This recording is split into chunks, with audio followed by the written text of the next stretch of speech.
Ndio. Hayo ndio yananikuta. Kiukweli nashindwa kuelewa nifanye nini, kwa sababu imefika wakati nakosa amani ya moyo. Mke wangu imefikia wakati anakunywa pombe, anarudi nyumbani muda anaotaka, ananijibu anavyotaka. Nachanganyikiwa na kosa la kuamua, kisa tu anataka talaka yake, na sijui kosa ni nini la yeye kutaka talaka. Kwanza mimi nikupe pole ndugu yangu, najua una wakati mgumu na una kipindi kigumu ambacho sasa hivi unakipitia, lakini naomba tu nikwambie kwamba usikate tamaa, kwa sababu huo ndo ukubwa na hizo ndizo changamoto za ndoa.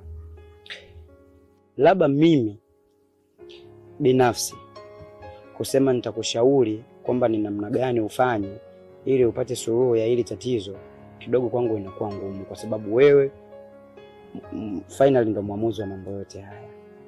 Ila tu kitu ambacho mimi naweza nikakisema, itakuwa jambo zuri ama la busara kama atashirikishwa na mshenga. Ndio, mwanzo niliwaza kumwambia mshenga hilo, lakini niliona siwezi kukurupuka kumwambia mshenga, ingawaje yeye ndo alinisaidia mimi kupata mke. Nikasema kwanza nikueleze wewe rafiki yangu ambaye chako changu, changu chako, kwa sababu mke wangu ananichanganya sana. Najua naweza nikazungumza na mshenga kwa namna moja ama nyingine akanisaidia, lakini asinisaidie kama vile ambavyo wewe unaweza ukanisaidia kwenye ushauri kwa namna moja ama nyingine. Mke wangu ananichanganya sana. Yaani imefika wakati sasa hivi hawezi kuosha vyombo, hawezi kufua nguo, anashindwa kutandika kitanda, hata kufagia uwanja wake. Anarudi nyumbani amelewa. Ukimuuliza anakujibu anavyotaka. Nikaona nikutafute ndugu yangu, tuyazungumze hata kabla sijamtafuta mshenga. Inaniuma kwa kweli ndugu yangu, napitia wakati mgumu sana. Na nichanganya akili yule mwanamke. Kwanza mimi naomba nikwambie kitu kimoja ndugu yangu, Bwana Kibali. Najua una wakati mgumu, sawa?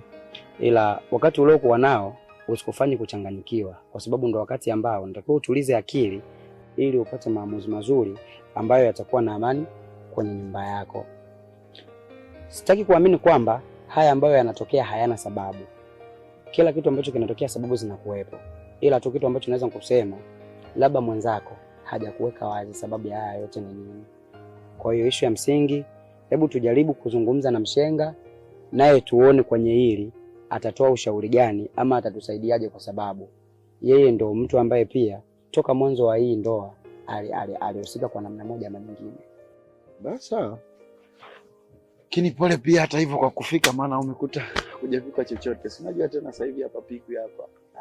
Hilo wewe wala ndugu yangu usiwaze. Mimi niko vizuri kabisa.